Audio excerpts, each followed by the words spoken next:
부활절 요한 1서 말씀을 꼭 읽고 싶어서 이 시간을 맞추고자 나름 좀 애를 썼었습니다.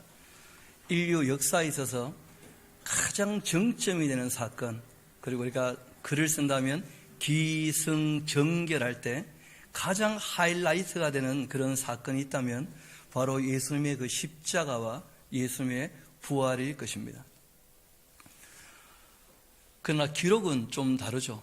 사건은 있었던 것이고 그 사건에 대하여 알아들을 수 있게 정리하고, 그리고 성경 전체에 있어서 이 기록에 있어서 가장 정점이 되는 책이 있다고 한다면 바로 그 책은 요한 1서일 것입니다.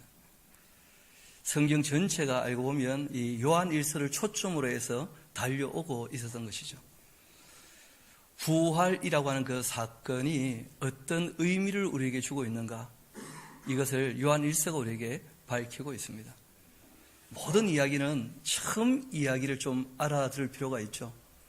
하나님이 천지 만물을 창조하시고 하나님 형상으로 사람을 만드셨을 때 사람을 만드신 이유와 목적은 하나님과 사랑으로 사귀고 싶으셨던 것입니다.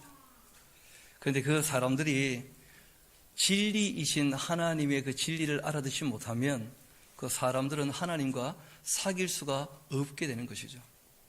그래서 하나님께서 내 말을 따를 것인가, 너 욕심대로 살 것인가, 그 둘 중에 하나를 결정하라 하고 생명나무와 함께 선악을 알게 하는 나무를 두셨는데 사람들이 하나님과 관계가 깨어진 이유가 있습니다.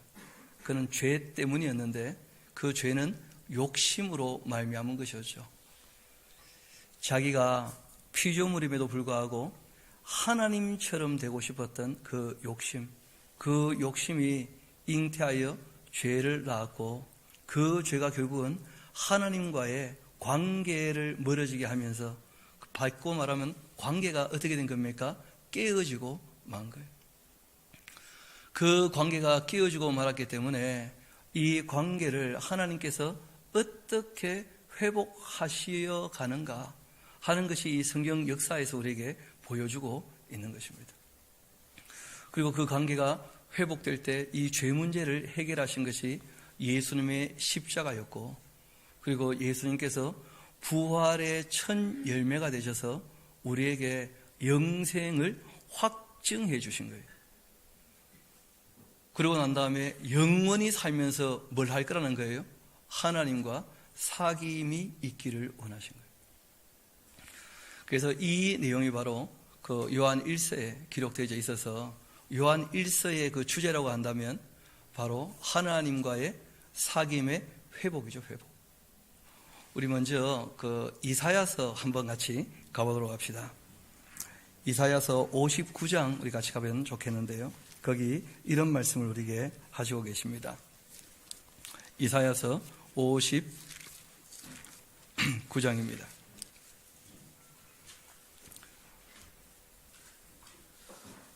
우리 1절, 2절은 같이 한번 읽어볼까요?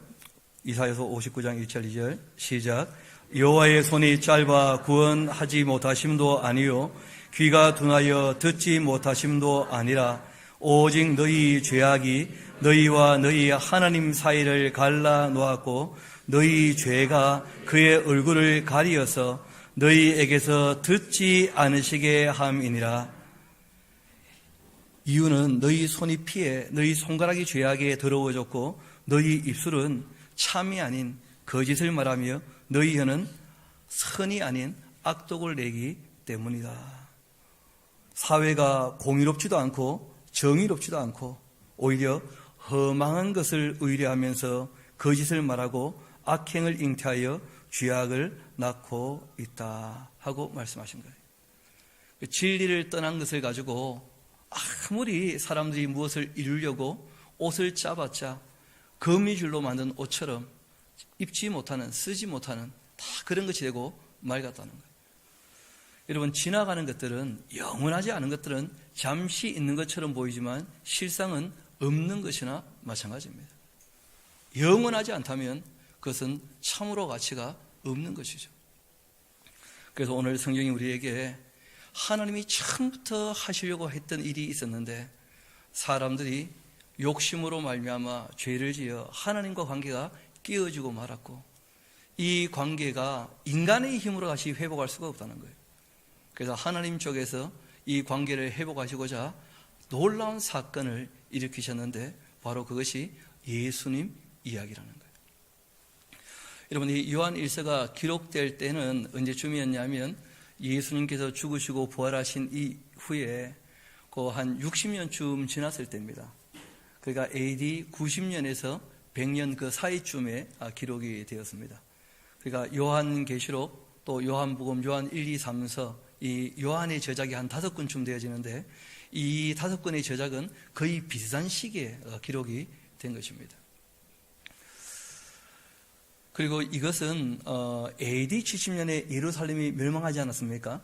AD 70년에 예루살렘이 멸망하고 예루살렘에 있었던 기독교인들이 전부 이제 흩어지게 되었는데 그때 이 요한과 함께 예루살렘 성도들 중에 많은 분들이 이 에베소에 와서 함께 신앙생활을 하게 된 거예요.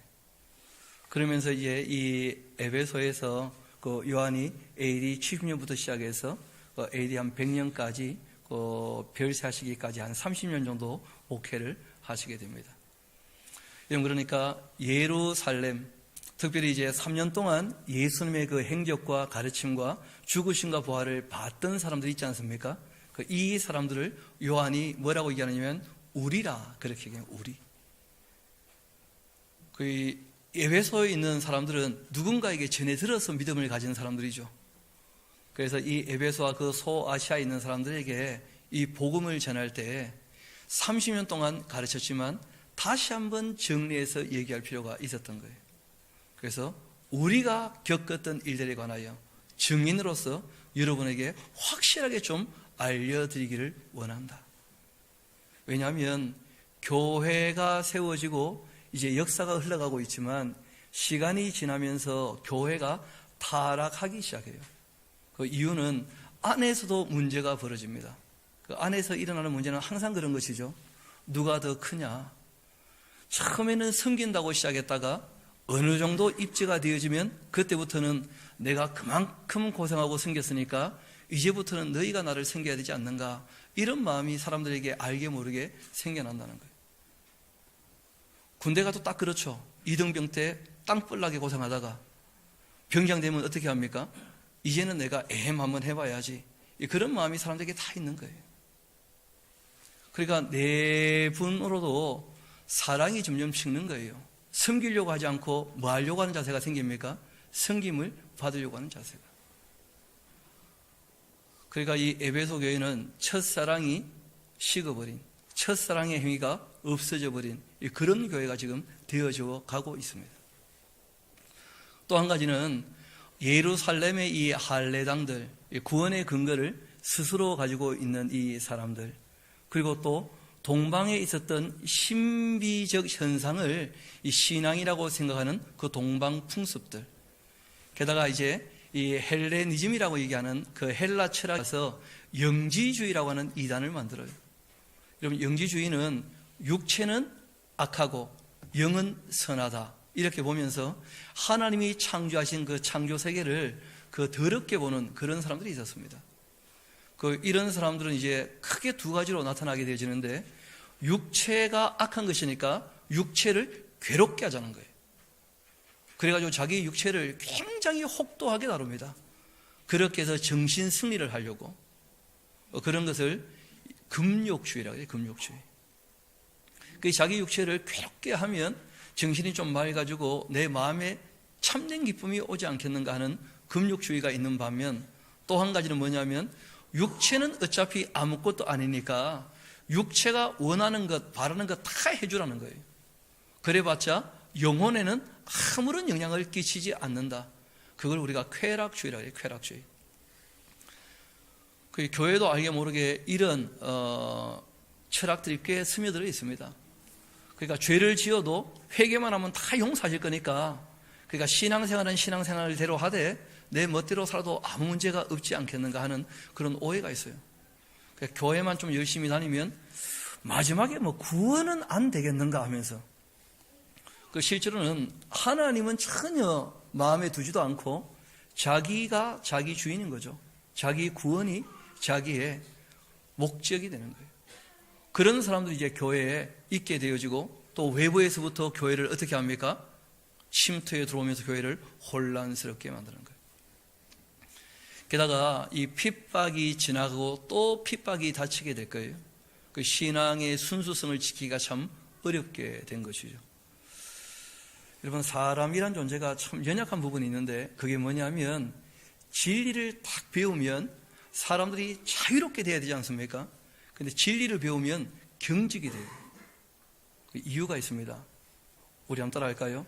수준이 안 되면 아는 것과 행동이 달라서 괜히 겁먹는다. 실제로 그렇거든요. 뭘 알고 있는데 내가 그걸 하지를 못하게 되어지면 그것 때문에 왜 나는 이 모양인가? 그게 점점점 힘이 빠지고 그리고 남들 보기에도 점점 두려워지고 사귀는 것도 자신이 없게 되어지고 그렇게 되어져. 실천하면 힘이 생길 텐데 그러기는 또 겁이 나고 반면 또 진리가 없으면요 사귀는 것은 끝내줍니다. 이런 밖에 나가도 술집 가봐요. 얼마나 즐겁게 사귀는지. 밤새 부어라 마시라면서도 얼마나 즐겁게 지낼 수 있는지 몰라요. 진리를 떠나면 사귐은 참 쉽게 이루어지는 것 같은데 그런데 그 사귐이 영원한 사귐인가? 참 즐거운 만남인가? 영원으로 정말 이어질 수 있는 사귐인가 생각해 본다면 그게 또 그렇지가 않거든요. 그래서 우리가 이 두 가지의 긴장을 늘 가지고 있기 때문에 우리가 다시 말씀을 배우고 우리가 몸부림을 치고 좀 사귀려고 애를 써보는 거예요. 그리고 이런저런 방법도 좀 만들어 보는 것이죠.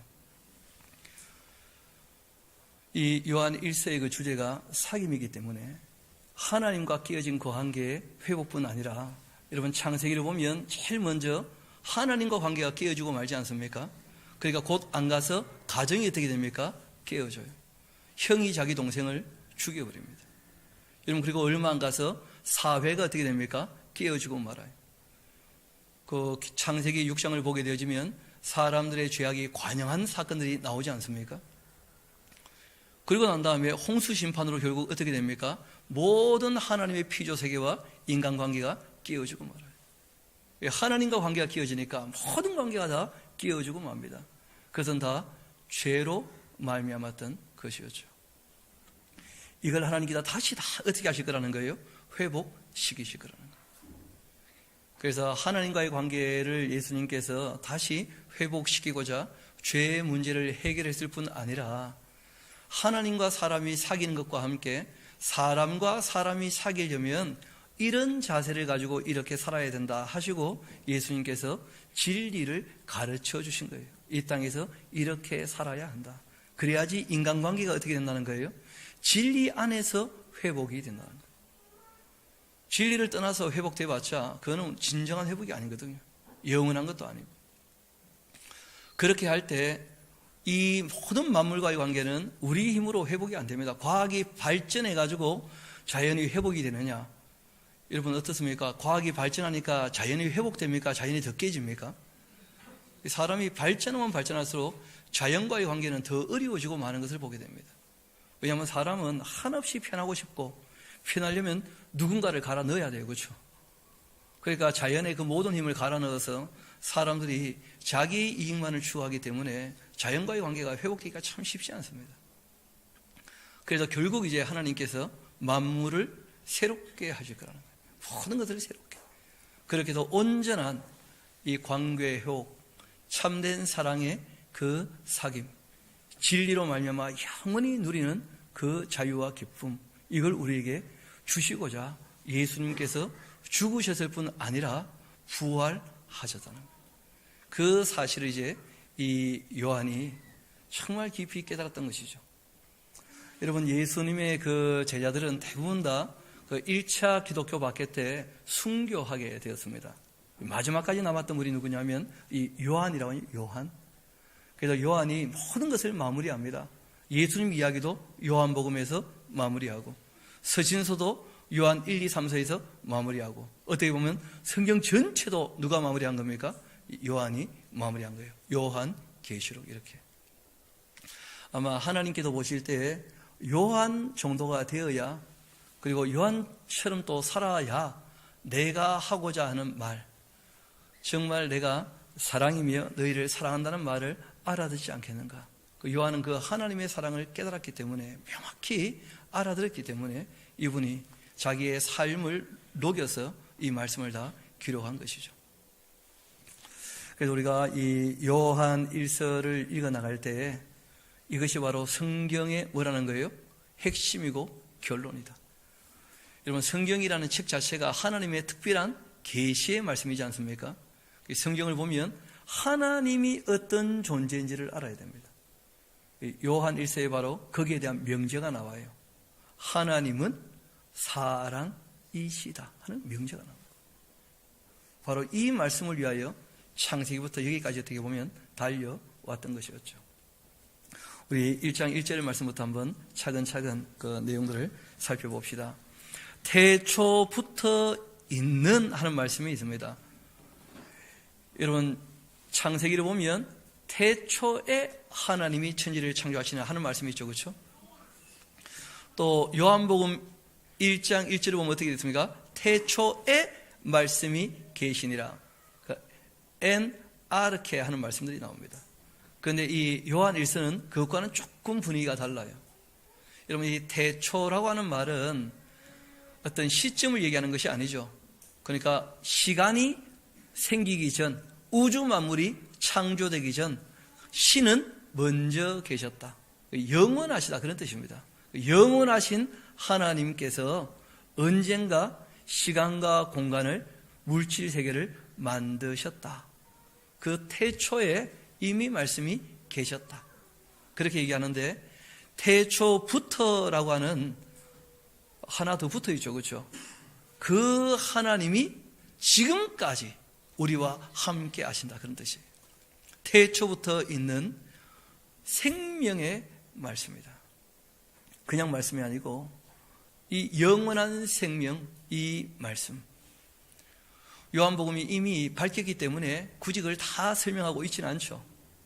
태초에 말씀이 계셨고, 이 말씀이 하나님과 함께 계셨고, 이 말씀이 곧 누구시라는 거예요? 하나님이시라는 거예요. 태초부터 있었던 이 생명의 말씀에 관하여 우리가 들은 바요, 이렇게 되어 있는데 원어는 조금 다릅니다. 들었습니다, 우리가. 봤습니다, 내가. 이렇게 얘기하신 거예요. 자세히 보고 직접 만져봤습니다, 우리는. 그렇게 얘기한 거예요. 여러분, 참 말에 힘이 있죠. 힘이 좀 안 느끼십니까? 봤습니다, 우리는 힘이 느끼잖아요. 우리는 봤습니다. 봤는지 안 봤는지 모르고 그렇게 한 게 아니고 정말 힘주어 얘기한 거예요. 무엇에 대해서? 태초부터 있었던 생명의 그 말씀을 우리는 직접 보았고 만져보았고 함께 우리가 3년 만이나 생활했다는 거예요. 이게 요한과 함께 예수님과 있었던 신앙 공동체의 고백 같은 것이죠. 이런 봤다라고 하는 것은 참 힘이 있습니다. 또 만졌다면요, 그 힘이 있는 것이죠. 그 일전에 제가 이 성경 강좌에서 말씀을 전하는데, 이스라엘 나라는 이렇다고 합디다, 예루살렘은 이렇게 생겼다고 합디다, 몇 번 그런 얘기를 했거든요. 그랬더니 저를 부르시더라고요, 노 목사님이. 그러시더니 증인은 봤습니다 해야지, 그렇다고 합디다 힘이 안 된다고. 그래서 한번 갔다 오라고, 예루살렘. 그래서 갔다 와 보니까 알게 되었죠. 사람 사는데 다 거기도 거기입니다. 별거 아니지만 보니까 좀 더 자신 있는 거예요. 갈릴리물을 제가 만져봤다니까. 그 물고기도 제가 구워 먹어보고. 그런데 거기 있는 사람들이 오히려 예수님을 더 몰라요. 진짜로. 그래서 믿음은 들음에서 나는 것이구나, 정말 인격적으로 받아들여야 되는 것이구나 하는 것을 더 확실하게 확인하게 되었는데, 이 요한이 얘기하는 거예요. 우리는 들었을 뿐 아니라, 그 진리의 말씀을 직접 들었을 뿐 아니라 그 하시는 말씀들을 우리 눈으로 봤고 손으로 또 만졌다는 거예요. 이게 영지주의자들 때문에 그러합니다. 영지주의자들은 육체는 악하다고 봤기 때문에 하나님이 사람 되셨다, 이걸 못 받아들이는 거예요. 그러니까 아니다. 하나님이 육체가 있는 사람이 되어 이 땅에 오셨다. 그렇기 때문에 우리가 직접 만져봤고 눈으로 보았고 그 하시는 음성을 내 귀로 직접 다 들었던 것이다 하고 얘기를 시작한 것입니다. 이 생명이 나타나신 바 된지라, 이 영원한 생명을, 그 생명인데 어떤 생명입니까? 영원한 생명. 여러분, 생명이 영원한지 안 한지 살아봤습니까? 영원히 아무도 그렇지 않잖아요. 그런데 예수님께서 예언대로 오신 것을 확인했을 뿐 아니라 그 능력을 경험했고 말씀하신 대로 부활하신 것까지 다 목격했기 때문에 영원한 생명에 대한 그분의 말씀이 확실하게 어떻게 된 거예요? 믿어졌다는 거예요. 저도 여러분도 우리 주님께서 부활하셔서 영원한 생명을 약속하신 대로 우리에게 영생이 있는 줄 믿습니다. 정말 믿어지십니까? 그게 믿어지는 사람이 있어요. 여러분, 그런데 놀랍게도 믿지 못하는 사람들도 너무 많더라고요, 보니까. 이 영원한 생명을 우리가 직접 보았기 때문에 증언하는 것이다. 여러분, 증언하게 된 이유는 어디 있습니까? 성령이 임하셨기 때문에. 성령이 임하시면 너희가 권능을 받아 예루살렘과 유다와 사마리아와 땅끝까지 이르러 뭐가 될 거라고요? 나에 대한 증인이 될 것이다. 그리고 예수님에 대하여 증언할 때 제일 먼저 선포된 말씀이 뭐냐면 십자가와 부활에 대한 이야기였습니다. 너희에게 전하노니 이는 아버지와 함께 계시다가 우리에게 나타나신 바 된 이시니라. 우리가 듣고 보고 들은 바를 너희에게 전하는 것은 너희로 우리와 무엇이 있게요?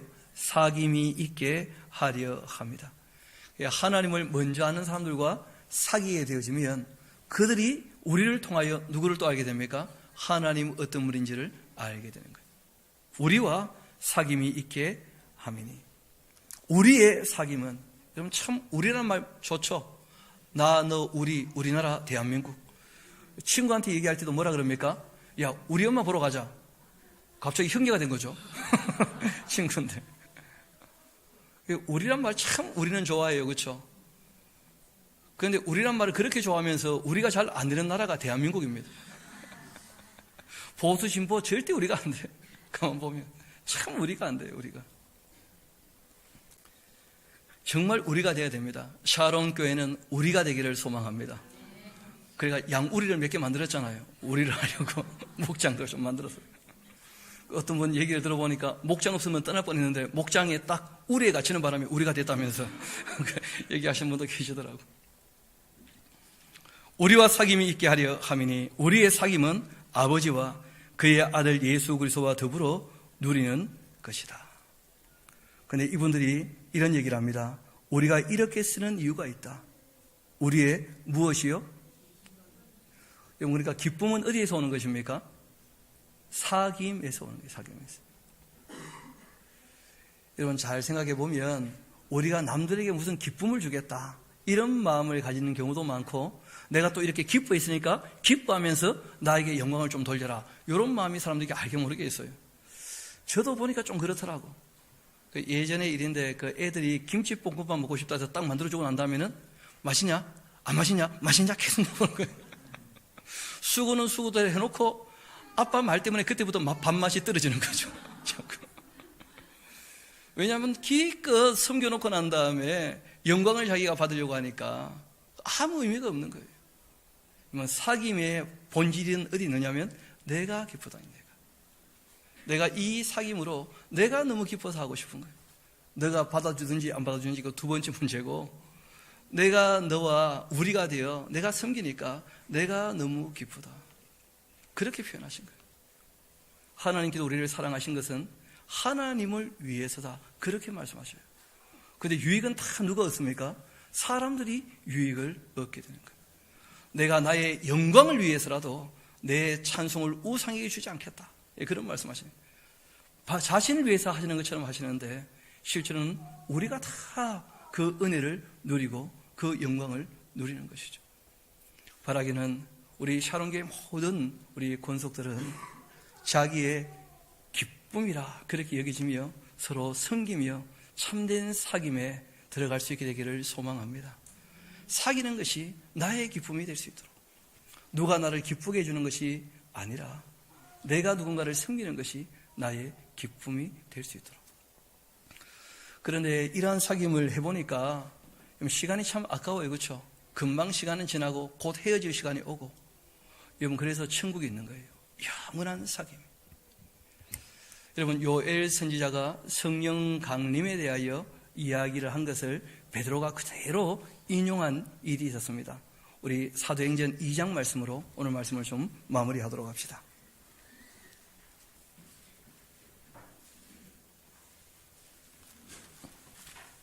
사도행전 2장입니다.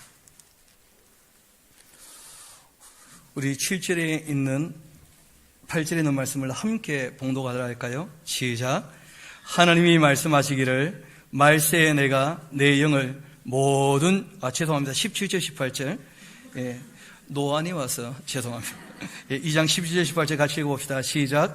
하나님이 말씀하시기를 말세에 내가 내 영을 모든 육체에 부어주리니 너희 자녀들은 예언할 것이요 너희 젊은이들은 환상을 보고 너희 늙은이들은 꿈을 꾸리라.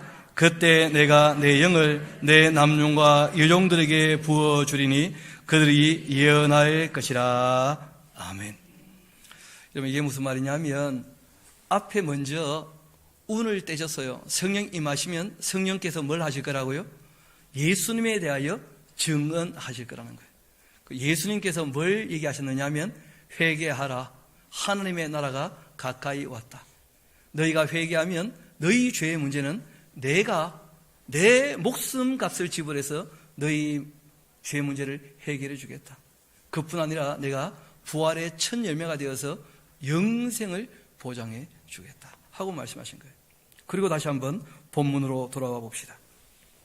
성령께서 임하셔서 예수님 하신 말씀을 다 알아듣게 되어지고 예수님의 존재가 어떤 존재였는지 그리고 그 하신 모든 일들이 어떤 의미가 있는지를 다 알게 되어지면 너희 자녀들은 뭐 하게 될 겁니까?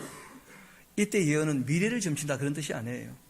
하나님 하신 일에 대하여 올바르게 알고 얘기하게 될 거라는 거예요. 그리고 또 말씀하십니다. 너희의 젊은이는 뭘 보게 될 거라고요? 이 환상은 비전이죠, 비전. 어떤 비전을 바라보게 됩니까? 예수님이 늘 말씀하셨던 하나님 나라에 대한 비전을 갖게 되는 거예요. 이 세상의 만족, 욕심을 따르는 것이 아니고 하나님 나라를 바르게 바라볼 수 있게 된다는 거예요. 그리고 또 말씀하십니다. 너희의 늙은이들은 뭘 꾸게 될 거라고요? 어떤 꿈을 꾸는 것이죠? 영생에 대한 소망. 여러분, 제가 아직까지 그런 나이가 되지 않았습니다만은 어르신들 가끔 뵈면 그런 말씀들 하셔요. 아이고 이제 다 부질없다 하시면서 이 세상에 더 이상 마음을 두거나 소망 가지만한 것이 전혀 없다는 거예요. 그래서 성령께서 임하셔서 하나님이 정말 그 아들을 통하여 우리에게 하신 일이 무엇인지를 알게 된다면 늙은이들도 뭘 갖게 됩니까? 영생에 대한 소망, 참된 꿈을 꾸며 소망을 놓지 않고 이 땅에 있을 때에도 끝까지 어떻게 산다는 거예요? 정직하고 성실하게 주님께서 주신 사명을 감당하며 살 수 있게 되는 줄로 믿습니다. 그것이 오늘 성경이 우리에게 말씀하시는 것이죠. 예수님께서 죽으시고 부활하신 참된 의미는 성령께서 오셔서 우리에게 알려주신 것인데 그 성령님으로 말미암아 진리를 우리가 배우고 전할 뿐 아니라 우리가 하나님 나라에 대한 영원한 소망을 가지고 주님께서 우리에게 주신 그 사랑으로 말미암아 사귐을 죽지 아니하고 영생을 누리며 그렇게 복락을 누릴 것이라 말씀하신 이 말씀이 저와 여러분에게 참된 소망 되기를 이 부활절 우리 주님께서 우리에게 주시는 말씀인 줄 믿습니다. 우리 함께 기도하도록 합시다. 아버지 하나님 참 감사합니다. 주님께서 부활하신 이 놀라운 사건을 너무나 많은 사람들이 듣고도 이해하지 못하고 믿지 못하고 알지 못하는데 저희들은 놀랍게 정말 주님께서 함께 하셔서 이 사실이 믿어지며 이 사실로 말미암아 우리에게 영생의 소망을 갖게 하시니 다시 한번 감사드립니다. 주님께서 우리에게 주신 이 소망을 간직할 뿐 아니라 우리가 주님 앞에서 영원한 사귐을 가지게 될 것을 기억하며 이 땅에서 진리를 배우며 사랑의 사귐을 끊임없이 우리가 이루어 나갈 수 있게 주님 약한 저희들을 끝까지 도와주옵소서. 모든 것을 주님께 의탁합니다. 감사드리며 우리 구주가 되시는 예수님 이름으로 기도합니다.